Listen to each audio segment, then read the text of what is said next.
Network marketing এর class হয় তখন একটা ফাটাফাটি একটা ইন্টারভিউ করেছিলাম। ইন্টারভিউটা ছিল ডোনাল্ড ট্রাম্পের। জানি আমরা ডোনাল্ড ট্রাম্পকে চিনি।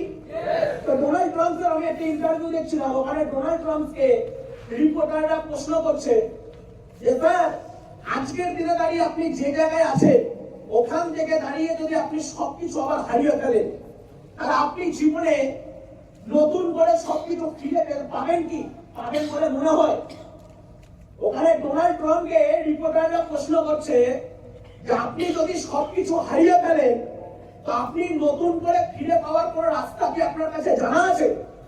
তখন ওখানে ডোনাল্ড ট্রাম্প হাসতে হাসতে বলছে কেন নেই, কেন নেই? আমার কাছে নতুন করে ফিরে আসার একটাই রাস্তা, আমি একটা সুন্দর নেটওয়ার্ক মার্কেটিং কোম্পানি চয়েস করবো এবং যা যা হারিয়েছি সব ফিরিয়ে নিয়ে চলে আসবো।